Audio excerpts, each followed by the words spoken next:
Bonjour, bon jeudi midi, bienvenue. Éric Bernard, coordonnateur des contenus numériques ici à La Vie agricole pour l'Institut Jean Garon également.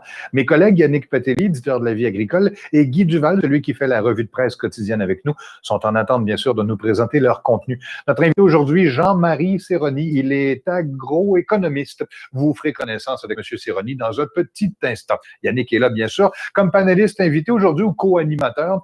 L'Institut Jean Garon nous prête un de ses coprésidents. Michel Saint-Pierre sera avec nous au cours de l'émission de ce jour. D'abord, directement du grand studio de La Vie agricole, retrouvons Guy Duval, prêt à nous livrer l'actualité. Guy, la revue de presse est prête ce midi? Oui. Très bien, mon ami. On est prêt. Alors, allons-y, Guy, on écoute. Alors, voici d'abord, et avant toute chose, bien sûr, notre chronomètre à l'écran. C'est parti pour 5 minutes, Guy. Les néonicotinoïdes est à l'honneur, c'est ce qui me restait à dire. Oui, c'est ça. Justement, en France, on va réintroduire les néonicotinoïdes. D'ailleurs, je suis content d'avoir des spécialistes tels Michel Saint-Pierre ou est-ce que l'Institut Jean Garon a fait des représentations sur les pesticides lors au gouvernement et M. Sérony qui est en France. Alors oui, c'est un puceron qui fait que ça cause la maladie de la jaunisse des betteraves. Qu'est-ce que c'est la filière betterave à sucre en France? C'est une grosse filière. Ça emploie 46 000 personnes. Et puis, les néonicotinoïdes, ben, ça tue les abeilles. Puis, actuellement, il n'y a pas de produit naturel qui est capable de tuer puis de remplacer l'insecticide. Alors, malgré qu'on a passé une loi en 2018. On débat présentement à l'Assemblée nationale pour permettre la réintroduction temporaire, c'est-à-dire sur une période de 3 ans renouvelable, des néonicotinoïdes en arrobage de semences pour la betterave pour protéger les rendements sucriers en France. Parce qu'on parle cette année des rendements les plus bas depuis les 15 dernières années. Parce que la filière betterave est en danger, c'est l'une des mieux organisées de l'agriculture française. Pour vous faire un exemple, en France, c'est le premier producteur européen de sucre et de biométhanol en Europe et le deuxième mondial. Alors, le gouvernement français est favorable à l'arrêt des néonicotinoïdes et favorable à la transition agroécologique. Mais cela peut être fait au prix de tuer une filière française pour importer des sucres polonais, allemands et belges. Et il y a une menace aussi qui vient du Brésil, dont la hausse de production a augmenté de 18,5 %, puis la monnaie brésilienne a baissé de 30 %. Alors, ce qu'ils craignent, c'est que justement qu'il y ait les produits brésiliens qui rentrent en France. Et ce projet de loi-là, qui sont en train de débattre actuellement, est réservé à la filière betterave et ne devrait pas être étendu à d'autres produits. Par contre, ou d'autres cultures. Et par contre, le maïs actuellement lève la main pour justement avoir les mêmes privilèges que les betteraves. Alors, justement, Guy, c'est un sujet qu'on va aborder tout à l'heure. Ça fait partie des questions qu'on veut poser à Jean-Marie Sérony. C'est un sujet important actuellement. On va référer même à ce qu'a dit le ministre français au cours de l'entrevue tout à l'heure. Et on va pouvoir donc aussi faire intervenir peut-être Michel Saint-Pierre, qui a peut-être aussi certainement une idée sur la situation en France versus ce qu'elle est au Québec. On sait qu'au Québec, Mme Mélenchon, lorsqu'elle était ministre de l'Environnement, avait fait un gros show, une grosse conférence de presse pour annuler les néonicotinoïdes. C'est encore le cas actuellement au Québec. En France, le débat se fait et on va en parler très rapidement avec Jean-Marie Sérony. Ben, nous y voici, messieurs. Alors, ça semble prêt. Monsieur Duval, est-ce qu'on avait complété la revue de presse pour aujourd'hui? Oui. Les comment tu l'as pratiqué? Hein? Je l'ai pratiqué chez nous hier soir. Et ça donne? Néonicotinoïdes. Oh, bravo. C'est un A+ sur le cahier Canada, Guy. Bravo, ça félicitations. Pris un peu de temps. On ne prendra pas trop de temps. Il nous reste encore au moins 25 minutes pour refaire la rencontre de Jean-Marie Sérony. Yannick, tout est prêt, les questions sont prêtes, puis il ne reste plus qu'à accueillir notre invité. Oui, Eric, la première question. Bonjour, Jean-Marie Serroni. On est très heureux d'abord de vous retrouver. Vous êtes venu participer. Bonjour. Vous êtes venu, Jean-Marie, participer à nos émissions quotidiennes qu'on a lancées en tout début de notre confinement au mois de mars. On a roulé ça pendant 3 mois. On était très heureux de vous avoir eu. Quand on vous a dit qu'on repartait ça à l'automne, on est bien content de vous avoir, mais on ne savait pas qu'on serait à nouveau en confinement, et ici et chez vous. Alors, il y a des liens qui vont se faire entre nous, parce que vous allez nous parler du confinement en France versus le confinement ici. Mais avant de rentrer dans le Covid-19, pour rebondir sur la revue de presse de Guy, effectivement, les néonicotinoïdes, c'est un débat actuellement en France. Et ce que j'aimerais soulever, c'est que dans le Twitter de Julien Normandie, qui est le ministre de l'Agriculture en France actuellement, le nouveau ministre depuis quelques mois, il a tweeté cette semaine: faux, il n'y a pas d'alternative et le bio est touché. La transition agroécologique, ce n'est pas tuer une filière puis importer du sucre de pays aux normes environnementales moins disantes. La recherche prend du temps. Or, le courage en politique, c'est d'affronter le temps. J'aimerais savoir, vous, en tant qu'agroéconomiste, vous vous situez où par rapport à ce débat en France? Alors, moi, je pense que la décision qu'a pris le ministre, je pense que c'est la bonne décision. C'est la décision qu'il fallait prendre. Sur cette question des néonicotinoïdes, peut-être pas eu de travaux de recherche suffisantes depuis 2 ou 3 ans, ou du moins avec suffisamment d'accélération pour régler le problème. Bon, vous savez à peu près ce que c'est que néonicotinoïde. Hein, c'est un neurotoxique. Hein, c'est une substance qui est donc le puceron ingère et qui bloque la transmission du signal nerveux dans les synapses des cellules. Hein, ça prend la place de l'acétylcholine. Et donc, l'insecte est désorienté. Alors, c'est accusé de poser des problèmes sur les abeilles et sur d'autres insectes, et peut-être d'autres êtres vivants, même si on a à peu près la certitude que ce n'est pas dangereux pour l'homme. Donc, c'est clair que c'est quelque chose qui ne peut pas durer. Pour autant, les solutions alternatives, aujourd'hui, ne sont pas véritablement efficaces. Et là, je crois que c'est vrai. On a d'autres traitements que les traitements de semences, hein, sachant que les nicotinoïdes, bon, il y en a plusieurs, hein, c'est une famille, mais se mettent en enrobage de la semence, donc ils sont très simples d'emploi. Le problème, c'est qu'ils sont préventifs, ils sont gênés. On en met même s'il n'y a pas de pucerons, puisque c'est mis au moment du semis, alors qu'il y a d'autres traitements qui peuvent se faire une fois que les pucerons sont arrivés et qui sont beaucoup moins efficaces, plus chers et vraisemblablement plus dangereux pour l'environnement. Mais ça ramène, Jean-Marie Serroni, le débat en fait sur le fait que les décideurs ont fait le choix à un moment donné d'abolir en fait cette substance, mais en fait se rendre compte dans la pratique que ça nuit à une filière importante puisqu'elle représente 46 000 emplois. Donc finalement, on a placé des lois, mais qu'on a passé comme trop rapidement parce qu'on n'était pas prêt. C'est ça que ça veut dire en fait? Voilà. Vous savez que pour les Chinois, l'idéogramme chinois qui signifie la France, c'est le pays des lois. Les Chinois ils appellent le pays des lois. On a tendance à faire des lois pour tout et n'importe quoi.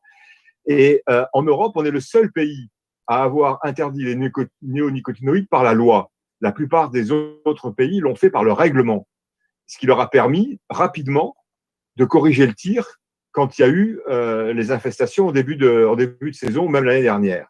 Donc nous, on l'a fait par la loi. Il a fallu et donc il faut refaire une loi.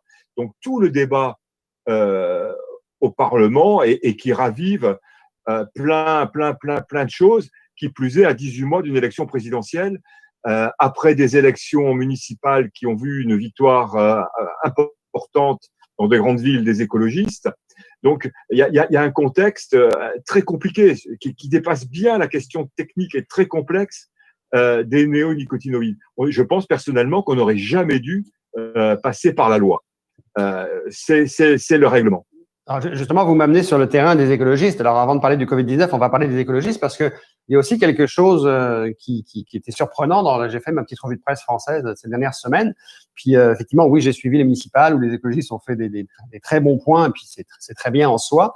Et là, on voit qu'il y a même une guerre entre écologistes parce qu'il y a même des écologistes qui, après avoir pris le pouvoir, ont eu des ambitions un peu étranges. Moi, je lisais dans Le Soleil, le journal, un des journaux de l'information du Québec, ce week-end, où on disait, en fait, dans Le Soleil, en fait, on disait, le président Charles Vaillancourt de l'Association des producteurs d'arbres et Noël du Québec disait en raison de la Covid-19, que justement, il y aurait plus d'arbres achetés localement, plus d'arbres bio. Donc, en fait, il voyait même une augmentation des ventes d'arbres de Noël en disant il y aura moins de rassemblements, donc les rassemblements vont être plus petits, donc ça va amener les gens à acheter plus d'arbres.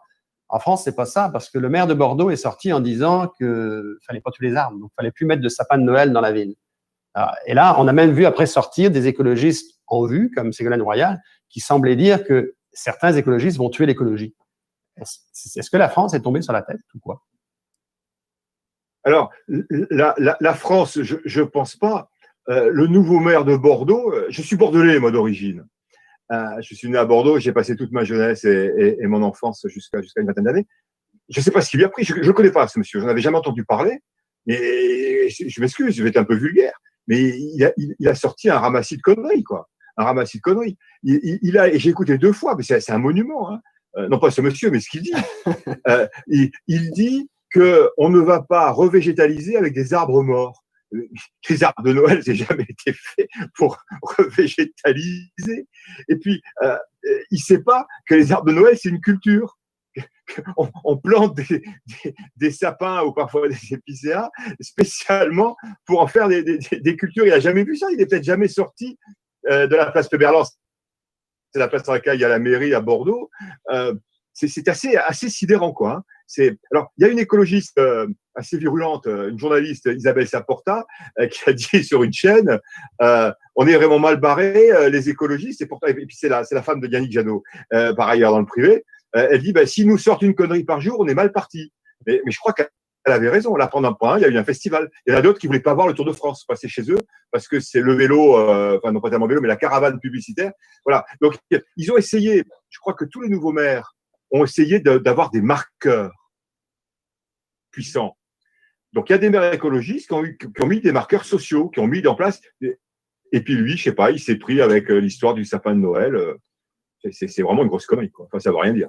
Et en fait, pour parler encore des écologistes français, puisqu'on vous a, il y a eu aussi une entrevue récemment de Barbara Pompili, qui est la ministre de la Transition écologique, qui est une écologiste importante, en fait, avant de rejoindre le groupe En Marche de Macron, qui, elle, dans l'entrevue avec Bourdin, marchait un peu sur des œufs parce qu'en fait, elle voulait garder son image d'écologiste, mais en même temps, elle était ministre. La transition, elle se fait, mais à un rythme plus lent que ce que les écologistes voudraient. Toutefois, la semaine dernière, elle a quand même annoncé des mesures, bientôt la fin des animaux sauvages dans les cirques, bientôt la fin des aquariums. Est-ce que le paysage français va changer à ce point? Et est-ce que c'est une bonne chose, en fait? Alors, d'abord, je pense qu'il faut saluer, personnellement, je tiens à saluer le courage de Madame Pompili concernant les néonicotinoïdes. Parce que ministre de la Biodiversité il y a 3 ou 4 ans, elle avait porté ce projet de loi. Et donc là, elle a reconnu qu'il fallait faire marche en arrière, ou du moins marquer une étape, parce que je rappelle qu'on n'a pas réautorisé les néonicotinoïdes. Hein.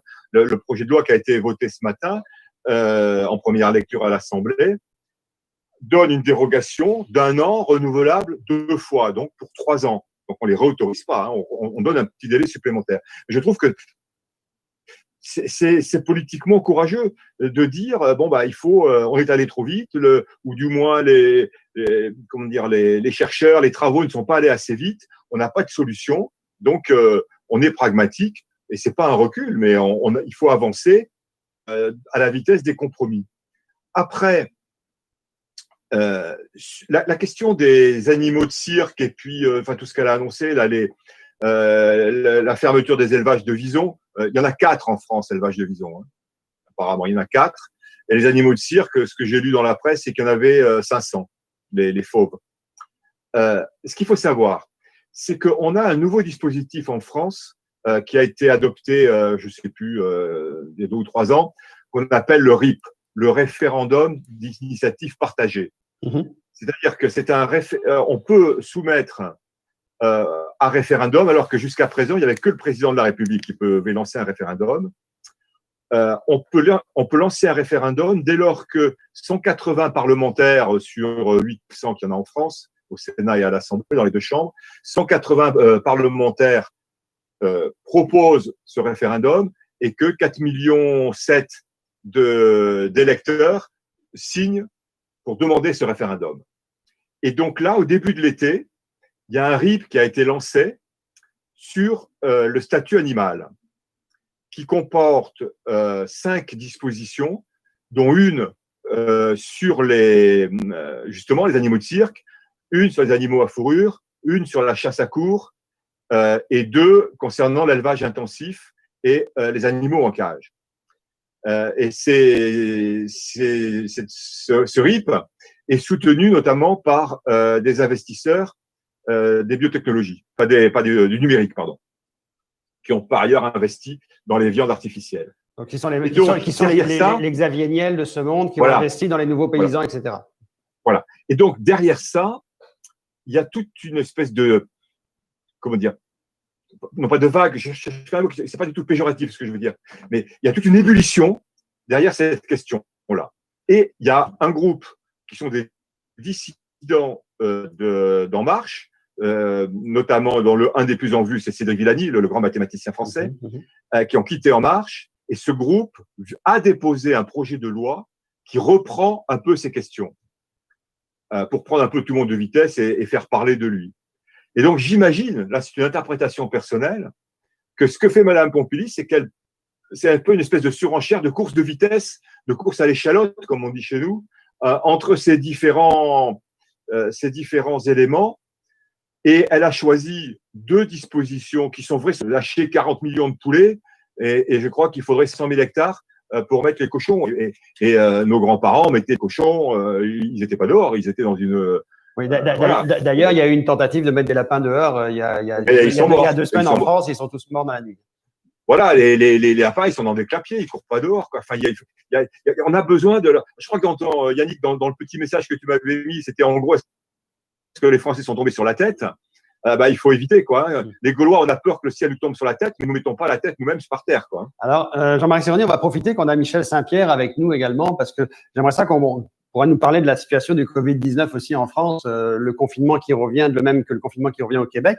Mais je pense que c'est intéressant d'échanger aussi avec Michel Saint-Pierre, notamment sur la question des néonicotinoïdes, à savoir quelle est la position de l'Institut par rapport à cette réflexion en France qui dit finalement, on a besoin de sauver une filière, on les réimplante. Est-ce qu'on serait prêt à faire ça au Québec? Oui, effectivement. Merci, Yannick. Et content de vous revoir, M. Séronier. Alors, ça nous amène… D'abord, vous avez ouvert beaucoup de sujets. J'aurais aimé ça dire quelque chose, au moins sur une des choses. Les arbres de Noël, effectivement, ça pousse. Ici, c'est une culture agricole. Et il y a même un des grands producteurs qui a gagné la médaille d'argent du mérite agricole. Vous en avez un aussi, mérite agricole. Alors, ici… donc, la question ne se pose pas. Ça prend un peu plus de temps que des betteraves sucrières, mais il reste que ça pousse quand même. Mais c'est une belle production. La question des néonicotinoïdes, on a regardé un peu dans le mémoire de fait. Il y a eu une commission parlementaire sur les pesticides en général. La question, je pense d'abord, c'est un insecticide qui est une grande famille. C'est la plus grande famille, je pense, des insecticides qui existent sur le marché. Le problème est souvent l'absence d'alternatives.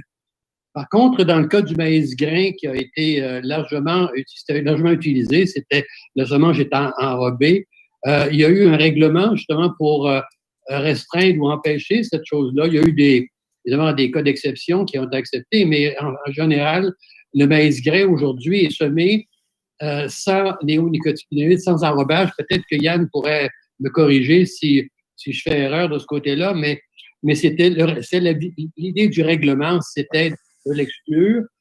Les commentaires entendus sont que ça n'a pas changé grand-chose au niveau des rendements.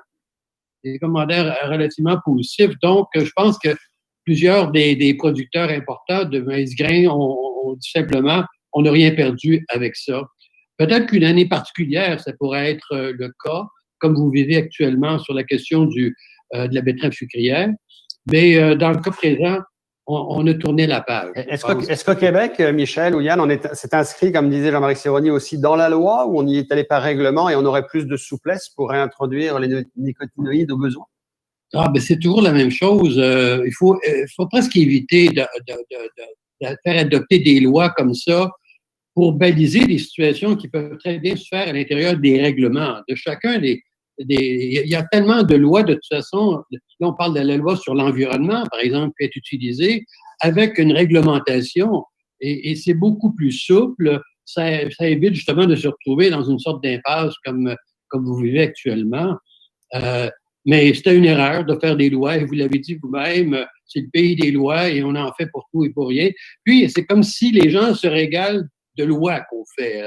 Mais la loi, c'est toujours une restriction aussi. Hein? Faut pas oublier ça. C'est que quand on légifère, on empêche toujours quelqu'un de faire quelque chose. Il faut y aller de façon très prudente sur ce plan-là.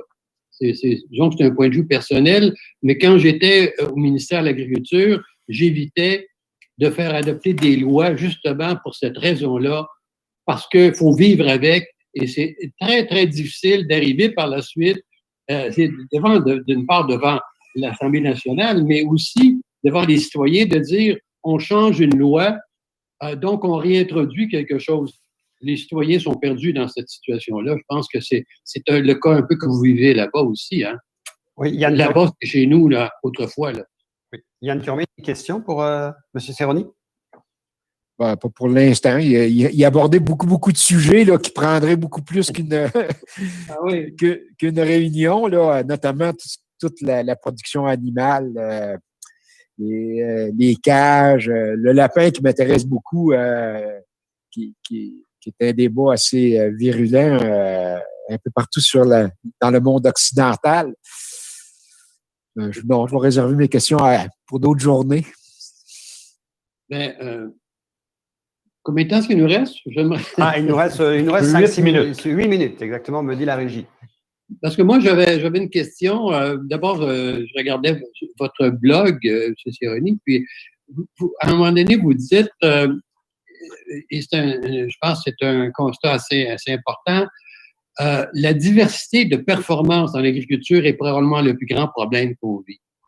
Je partage cette chose-là, mais est-ce que c'est pas un problème qu'on cache régulièrement? Ben alors, on le constate, la communication pour Internet aujourd'hui n'est peut-être pas ce qu'on a obtenu de meilleur dans les circonstances. Malheureusement, pour la communication avec M. Séroni aujourd'hui, on devrait y mettre fin. Mais certaines discussions étaient déjà bien amorcées. C'était presque un coït interrompu pour M. Saint-Pierre et Turmine, qu'on va rejoindre tout de suite en pleine discussion. Yann parlait des lapins. Yann Turmine. Oui, bien c'est sûr. Moi, c'est quelque chose qui m'intéresse particulièrement. Cette problématique-là des animaux, ce que les consommateurs veulent, ce qu'on entend des environnementalistes, notamment justement comme le cas du lapin qui est élevé en cage et que les gens veulent nous faire sortir des cages, ça pose un problème. N'oublions pas que le lapin est un des animaux domestiques qui ont été domestiqués il y a plusieurs milliers d'années et quand il a été domestiqué, graduellement, il est rentré dans des cages. Facile à comprendre. D'abord, pourquoi? Parce qu'un lapin en liberté, quand tu veux le manger, il faut que tu cours après pour l'attraper, ce qui n'est pas évident. Vous pouvez vous essayer. L'autre chose aussi, c'est que malheureusement, la viande de lapin n'est pas appréciée que par les humains, mais les renards l'aiment beaucoup. Alors, c'est pour ça qu'on l'a rentré en dedans, et ça, il y a plusieurs milliers d'années.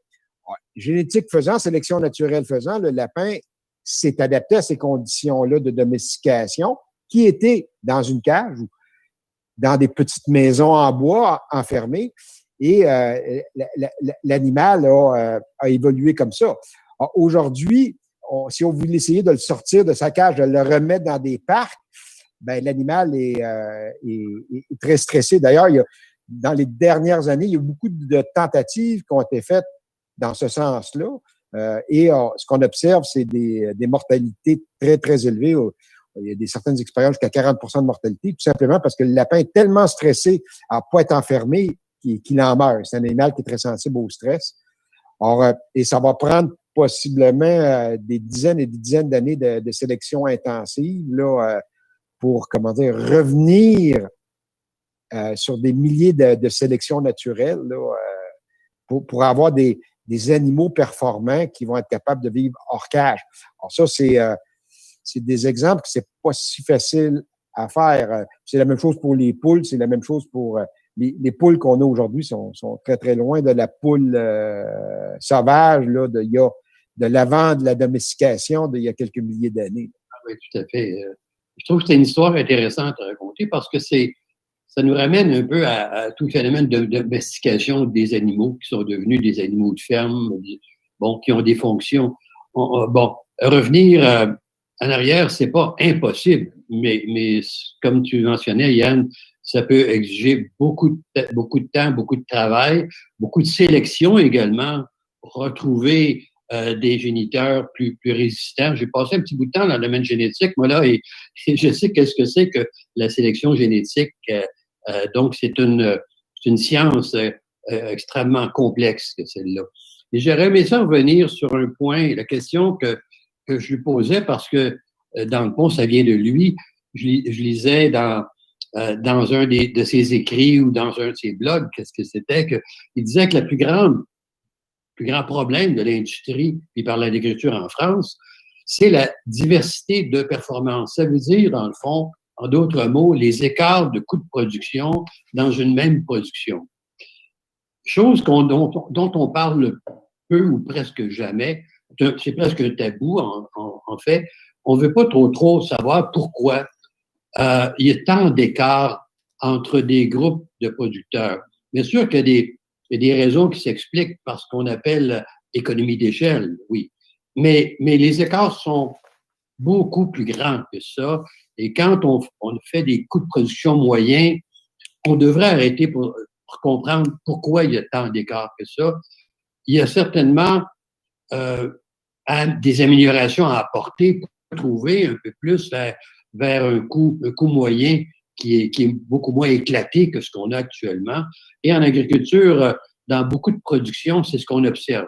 Bien sûr, quand les productions qui sont hyper spécialisées, comme le porc, c'est moins vrai. Là. C'est même plus vrai. Là.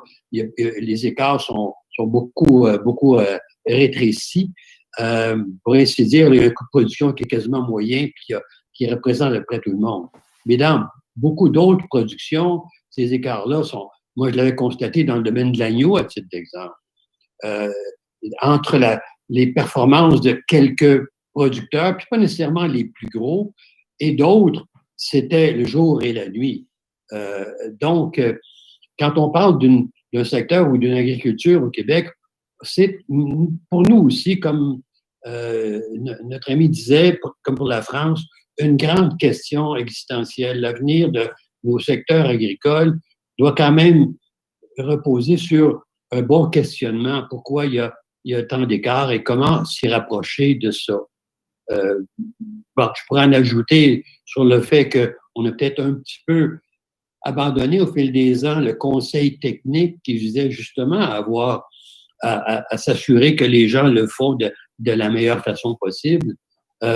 Aujourd'hui, il existe encore au niveau de certaines productions bien structurées, avec un secteur industriel fort, mais c'est pas le vrai partout. Là. Toi, tu l'as observé aussi. Oui, ben non, effectivement. Là, ça, c'était une question très intéressante. Là. J'aurais bien aimé entendre M. Cerroni là-dessus. Surtout qu'en Europe, c'est pas seulement les écarts à cause de la multitude des modèles en présence doit être assez spectaculaire parce que quand on parle d'une agriculture de montagne, d'une agriculture de plaine, le nord de la France versus les Pyrénées, là, il y a des modèles très différents. Or, je pense que ça aurait été très intéressant de savoir un peu de comprendre leur logique et tout ça, parce que effectivement, moi, j'ai toujours eu de la misère avec les fameuses moyennes, où c'est que tu avais de la moyenne et tu as un programme gouvernemental qui est monté sur une moyenne, mais tu as des écarts tellement grands.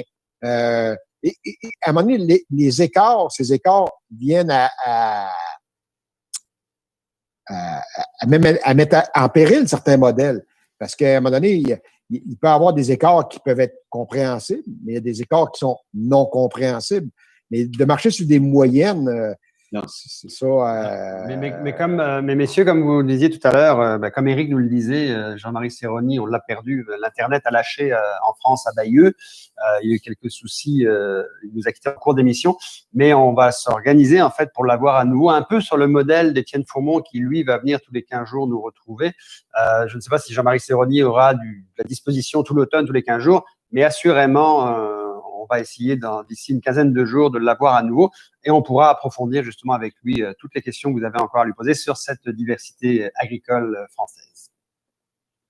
Oui, en effet, c'est un invité, surtout quand on le suit, c'est un blogueur très, très actif. Alors, il y a beaucoup de sujets qu'il peut mettre sur la table pour une bonne discussion. Oui, en très peu de temps, d'ailleurs, il a soulevé plein de points super, super intéressants. Puis, bon, l'intérêt de la France, comme Michel, tu l'as déjà dit, c'est une agriculture qui est beaucoup plus grosse qu'au Québec, même si le Québec est un grand pays, mais en France, l'agriculture française, c'est très vaste. Il y a beaucoup de modèles, il y a beaucoup de modèles agricoles qui sont présents.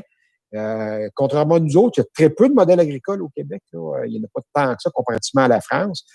Mais ils ont des expériences intéressantes qui seraient transposables, pas nécessairement à 100%, mais en tout cas, il peut avoir des bonnes idées. Puis je pense qu'on est actuellement je pense que le Québec est à la croisée des chemins. L'agriculture, j'ai toujours considéré que c'est quelque chose on est, au point de vue économique, c'est très important au Québec, mais il faut être imaginatif. Il faut la renouveler, il faut être imaginatif. Puis des fois, c'est pas interdit de copier. On copie les bonnes choses, puis on laisse les mauvaises. Tu sais, Yann, on a gardé l'impression que parce qu'on avait un grand pays très vaste la France entrait 3 ou 4 fois dedans, je ne sais plus trop. On a oublié que la France est le principal pays agricole d'Europe. Ouais. Avec une diversification incroyable de production du sud au nord. Ils sont beaucoup plus autosuffisants, bien sûr, parce que au sud, t'es dans le domaine presque des agrumes, de l'huile d'olive en Provence. Et le Nord ressemble davantage à nous ici. D'ailleurs, si on héritait des Bretons et des Normands, on fait la même chose qu'eux autres, du lait et du porc. C'était les deux principales productions là-bas. En passant, autosuffisance au Canada, historiquement, on n'est pas un pays autosuffisant. C'est pas un concept, oui, de produire parce qu'on était pauvre de survie, oui, mais l'autosuffisance, là, c'est pas historiquement, là, vous avez rien qu'à regarder notre culture culinaire, là. Du carré aux dates, là, on parle pas d'autosuffisance. Du beurre de pinot, on parle pas d'autosuffisance. Du pain aux bananes, là, on parle pas d'autosuffisance. Et je ferai remarquer que ces 3 plats-là sont des grands classiques culinaires qui remontent à plusieurs décennies, là. Et c'est vraiment de la cuisine urbaine, là. On ne voyait pas nécessairement dans les campagnes, mais en ville. Alors, c'est vrai. Les gens, historiquement, ici, quand il y avait à part de la survie, là, aussi que les gens cultivaient pour se nourrir, mais dès qu'ils produisaient pour l'extérieur de la ferme, c'était pas pour fournir Montréal ou Québec, c'était pour fournir l'Angleterre. Là. Messieurs, vous êtes très bavards ce midi, c'est très bien, mais on me fait signe en régie qu'on arrive au bout de nos 30 minutes. C'est très, très bien, mais gardez toutes ces questions en réserve parce que, comme je vous le dis, on va travailler fort, mais M. Serroni va être avec nous à nouveau cet automne, dans les prochaines semaines, certainement d'ici une quinzaine de jours. Merci beaucoup. Éric, c'est à toi. Ça fait plaisir. Passage ici aujourd'hui. Voilà pour notre quotidienne agricole et agroalimentaire. Merci aux panélistes aujourd'hui. Yann Turmine qui a participé à l'émission, Michel Saint-Pierre également. Tout le monde était à distance. COVID oblige et distanciation physique. Alors, on le fait chacun de ses choix ou chacun de son studio. Malheureusement, pour M. Serroni, la connexion Internet est un peu plus difficile, mais Yannick nous promet qu'il reviendra. Alors, on aura l'occasion de compléter les quelques discussions amorcées aujourd'hui ce midi avec M. Serroni. Yann Turmine, Michel Saint-Pierre, Guy Duval était là pour la revue de presse également. Yannick Petelli, l'éditeur de La Vie agricole. Je suis Éric Bernard, coordonnateur des contenus numériques pour l'Institut Jean Garon et La Vie agricole. Merci d'avoir écouté, regardé notre émission ou écouté à la radio, c'est selon. Certains ont choisi également cette façon sur la 88.7 dans le Grand Port-Neuf. Voilà nos 30 minutes complétées. Au plaisir.